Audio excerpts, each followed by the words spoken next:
Good day to everyone, and welcome to this meditation.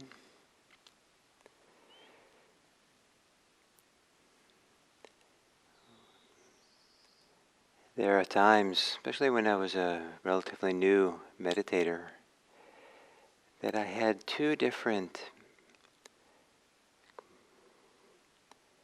things I would tell myself about meditation. And different times, different ones, and the kind of mindsets that I had for it.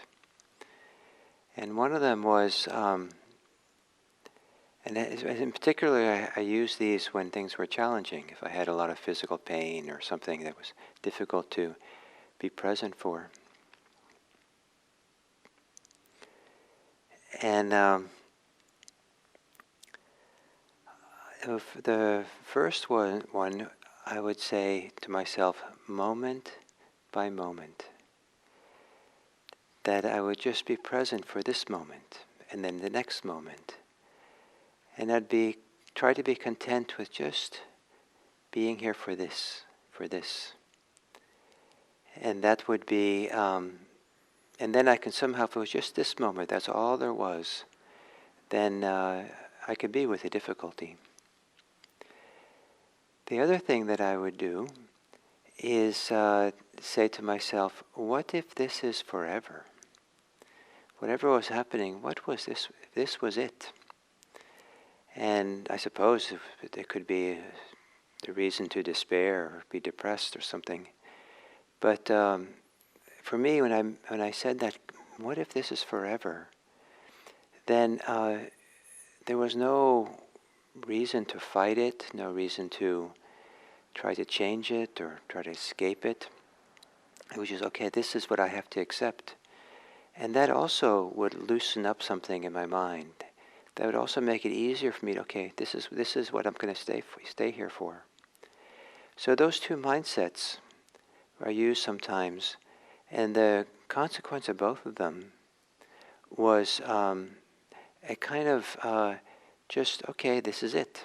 I'm just going to steadily do my practice, show up, be present in an ongoing way. And this ongoingness, okay, this is what I'm doing. This is where I am. And if sometimes that wasn't so difficult to do, if things were going well, but there were all kinds of times when it wasn't going so easily. But just, okay, this is what I'm doing, and this kind of inspiration to the ongoing step by step by step, or breath by breath, moment by moment, just this. And this taught me to set the course. It taught me not to be so caught up in goals and trying to achieve things and trying to change my experience or get away from it. And it taught me to really appreciate, to value, to even enjoy the momentariness of each moment of showing up, of being here. And as and then sometimes as I got into that, then there started to be kind of a flow in the present moment, this movement with the present moment, ongoingness that at some point felt more like I was carried by the present moment rather than having to show up for the present moment. But there's, this steady, very simple, calm,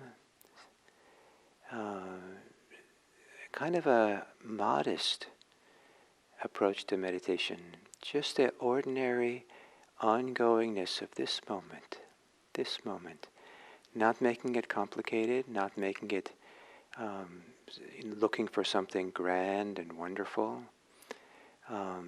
not belittling anything, not denying anything, not criticizing anything, not being in some ways for or against anything. Just the ongoingness. It's kind of like going for a walk up the mountain where there's all kinds of things on the mountain. Difficult things to see, easy things, wonderful things to see, steep, difficult places, rocky territory, smooth, easy places to walk. But if it's a long, long way up to the top of the mountain, it's just the ongoing step and step and step and step. So, the ongoingness of practice, the ongoingly momentariness of each moment of practice. So, to prepare yourself for that journey, establish yourself in a posture that seems conducive to remembering to be present. A posture that supports you or guides you into being present for your experience. And so perhaps a posture that is a little bit intentional, a little bit like you're really in the posture, a little bit more, slightly more alert than usual, not overemphasizing being relaxed and comfortable, but not looking to be uncomfortable either. But so there's a little bit of intentionality. And gently close your eyes.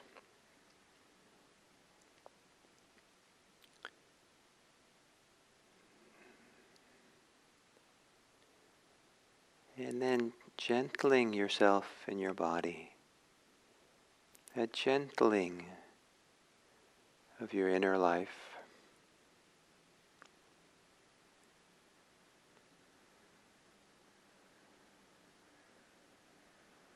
Maybe a few deeper breaths. Maybe today, deep enough to be half of how full you can breathe. A little bit more than you would without effort, but a little effort to fill your lungs. And then that gentle releasing of all that on the exhale. So here too, there's an intentionality in how you're breathing for a few breaths. And the intentionality of the practice is a way of gathering yourself in the present moment. And then letting your breathing return to normal. And part of this intentionality is the intentional activity of relaxing. To soften and relax the muscles of your face.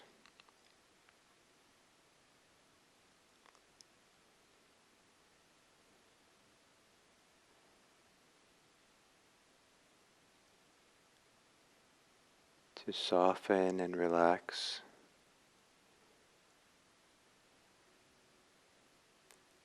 your shoulders.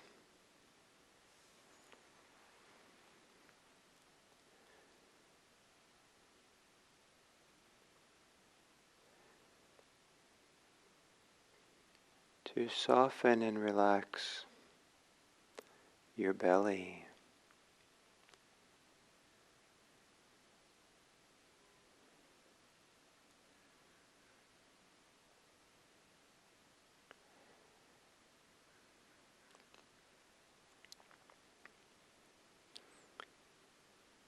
And then becoming aware of your body breathing.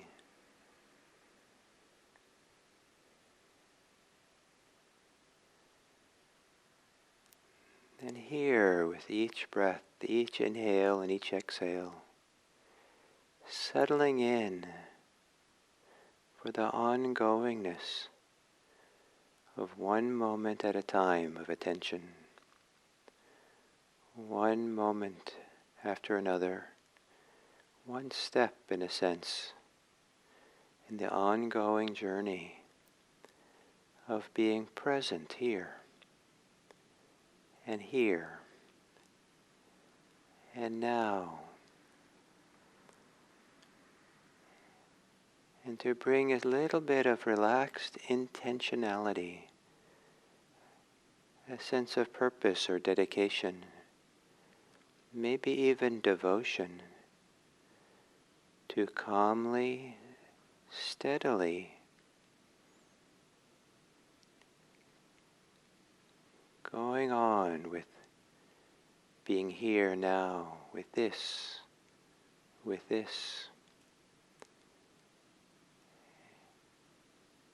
perhaps being supported by the ongoingness of breathing. Breathing keeps breathing over and over again, there to remind you to be present moment by moment, ongoingly.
being mindful of the ongoingness of mindfulness.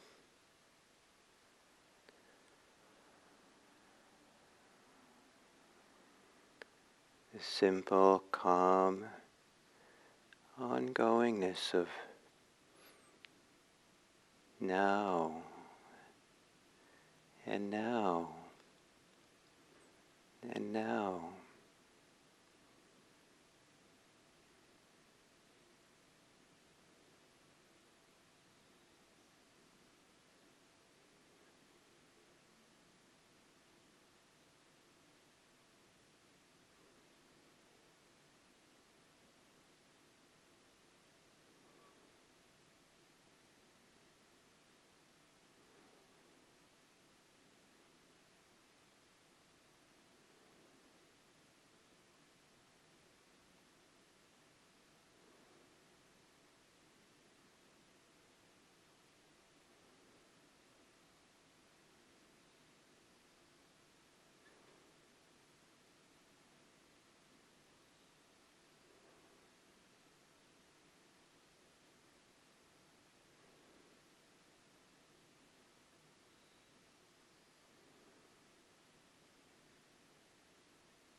As we come to the end of this sitting, I'd like to apply the idea of ongoingness of practice to kindness, to ongoing kindness. And one orientation that has supported me in this regard is to imagine that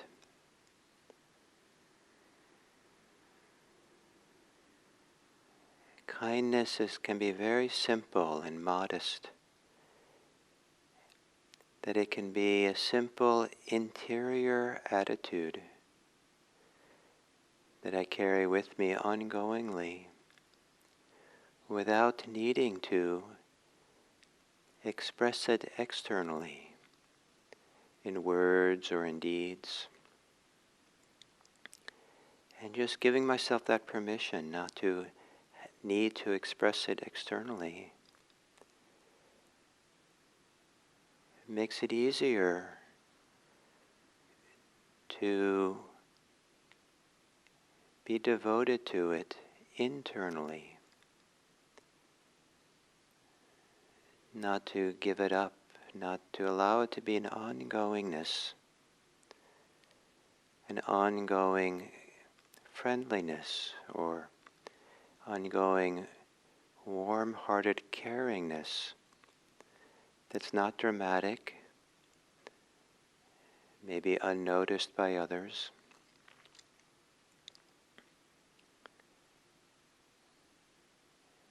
And the ongoingness is to be very careful not to sacrifice it or give it up easily, but to stay in the simplicity of private feeling of kindness as you go through the day. An interior feeling of goodwill or caringness. And so in this way, knowing that it doesn't have to be expressed externally, maybe it's easier to end the sitting with a wish for the welfare and happiness for others. May whatever benefit that has come from this meditation today, may it keep each of us close to an interior kindness of wishing all beings to be happy, wishing all beings to be safe, wishing all beings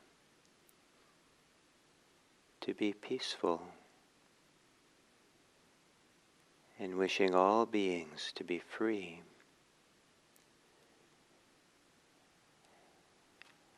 And that we, in simple, appropriate ways, stay close to this wish,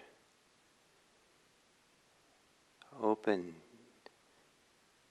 to the possibility of contributing to the welfare of others. May all beings be happy.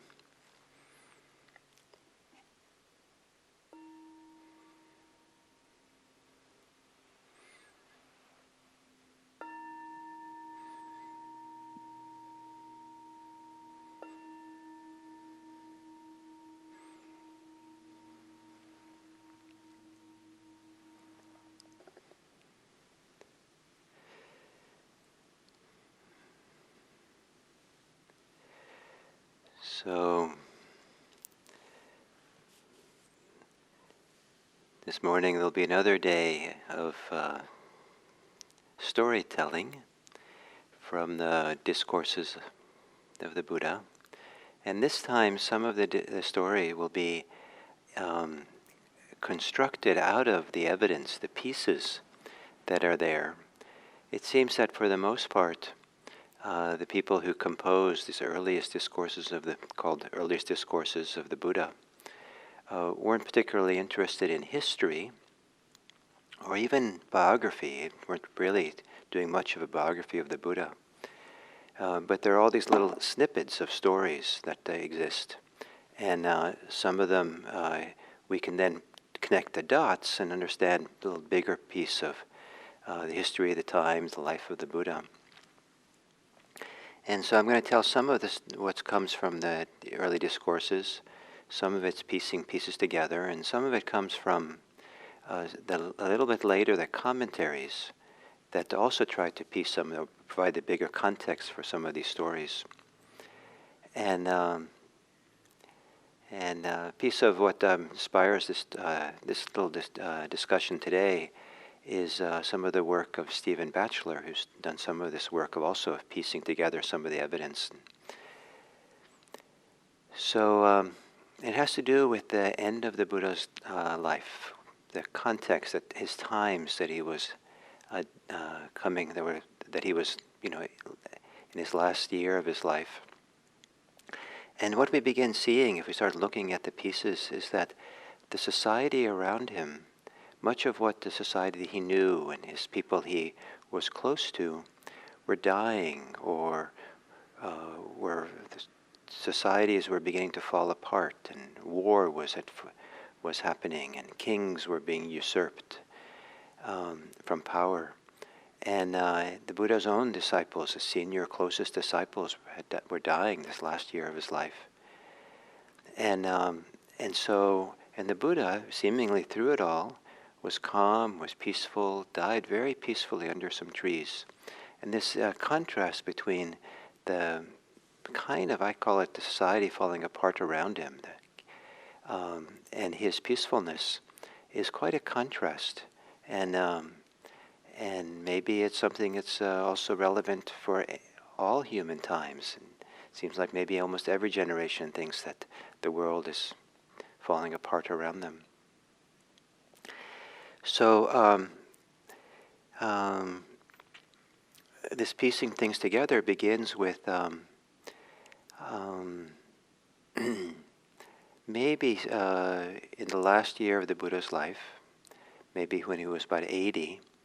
I think it says that in the text that the king comes to talk to the Buddha, and the king says, both of us are 80 years old. So Buddha is up in his home country, Sakya, up in the foothills of the Himalayas, and in parts of what now Nepal. And he was, I guess, on retreat or just living quietly there in his old age.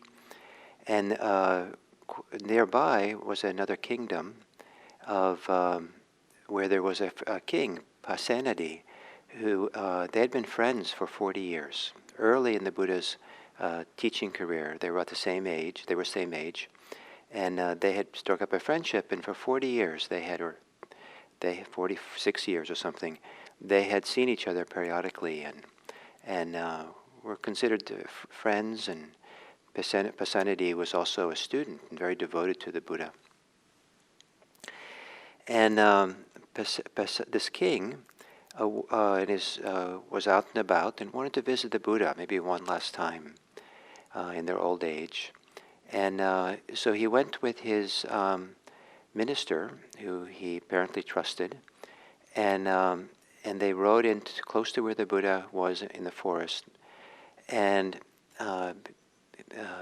the king got off his horse or his elephant, whatever he was riding, and then he said to his minister, "I'm going to go in there and see the Buddha alone, and here, hold these things." And he handed over to the minister all the insignia, all the paraphernalia that represented the power of the king.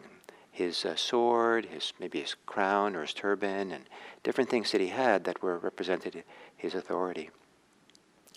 And the minister was a little bit perturbed, like, what's going on here? Is there some secret plan that he doesn't want me to be there and hear what's going to be talking about? And so he was a little bit suspicious about what was happening. And then the king goes into the forest and sees the Buddha, and the king gives almost like a eulogy for the Buddha. It's almost like he He's going to see it maybe one last time, and he speaks so in high praise of the Buddha. And that's the end of the story.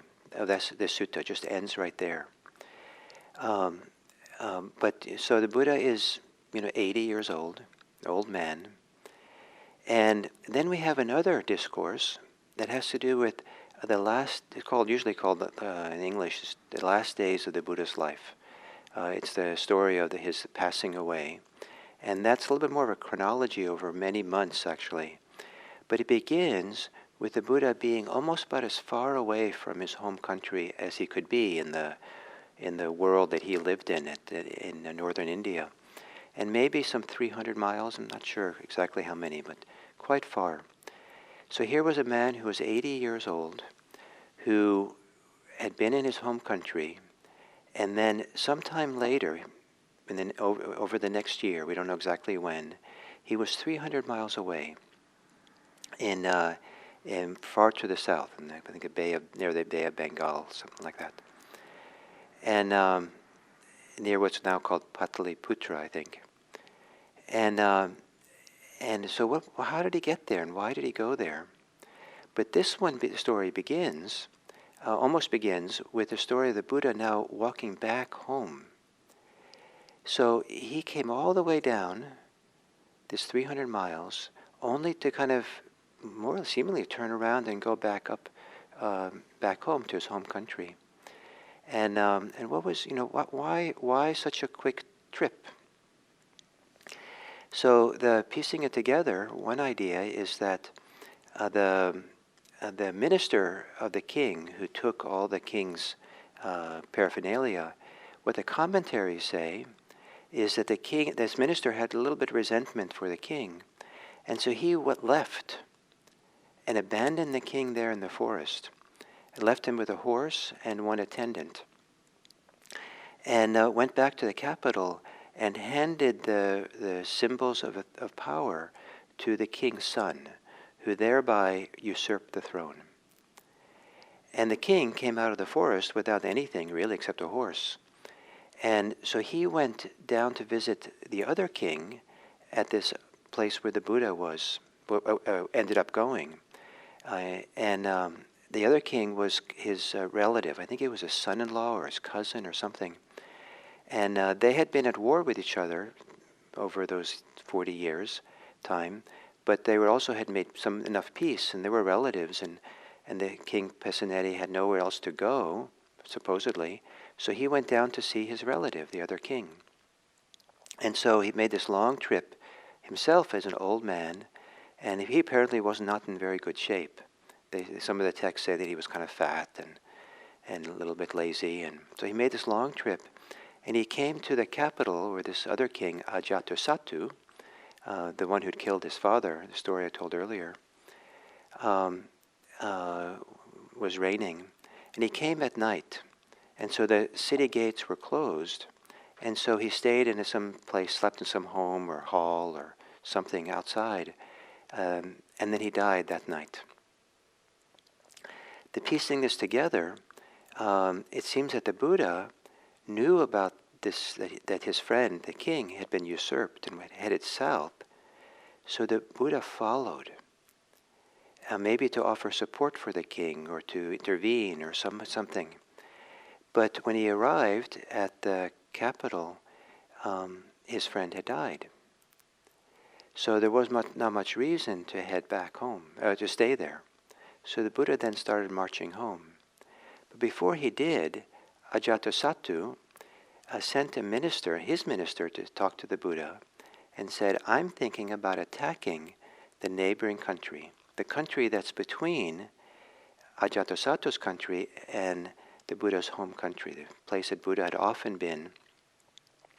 And it was kind of a republic. It wasn't really run by a king. It was, the Buddha, and he asked the minister said, do you have any advice for us about, what do you think of this, us attacking and conquering this neighboring country? And the Buddha gives some advice, and I won't tell you what he said because of the time. And so he prevented the war then and there, But in fact, in giving his advice about why he shouldn't attack, the Buddha unintentionally gave the clue for what the king had to do in order to attack the neighboring country, which he did then 3 years later successfully. As the Buddha then got up to leave and started heading north to his home country, he was going to cross a river, and there he saw another minister of the king Ajatasattu, who was beginning to lay down the ramparts or the walls for a great new fort in preparation for war. So here war is at hand, war preparations are going on. The Buddha begins walking north, and he describes himself as an old man. And I wanted to read you this description the Buddha gives of himself. And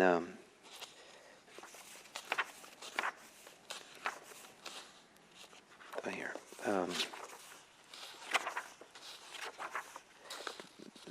Buddha says of himself that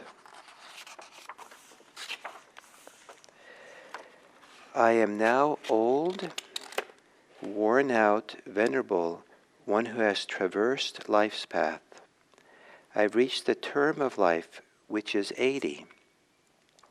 Just as an old cart is made to go by being held together by straps, so the Tathagata's body is kept going by being strapped up. It is only when I meditate deeply that this body, my body, knows comfort, is at ease. So here's a person who's 80 in the ancient world, who's being held together by straps and body's falling apart, in other words, and he's in pain. And only in meditation is he free of his pain. Back then they had no pain medication. And he's walking. This old man is walking. He's in pain. His minister, his close friend, his king, had just been usurped and had died. The other king is about to conquer a country that had embraced the Buddha and had been a kind of a place that Buddha had lived a lot. And that was being attacked. They were getting ready to attack it. And in this long walk across back north to his home country, he learns that his two closest disciples had died. One had been killed by bandits, and the other had just died.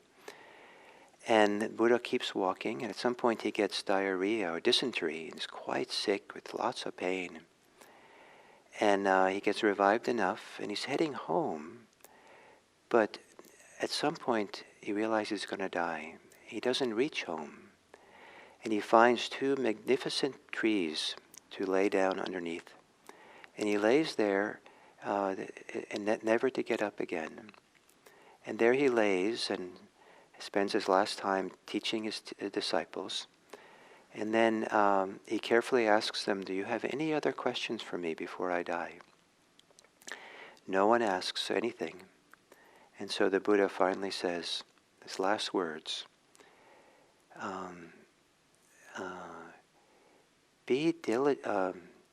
all things are impermanent. Everything is impermanent. Practice diligently. Carry on diligently, ongoingly. Carry on.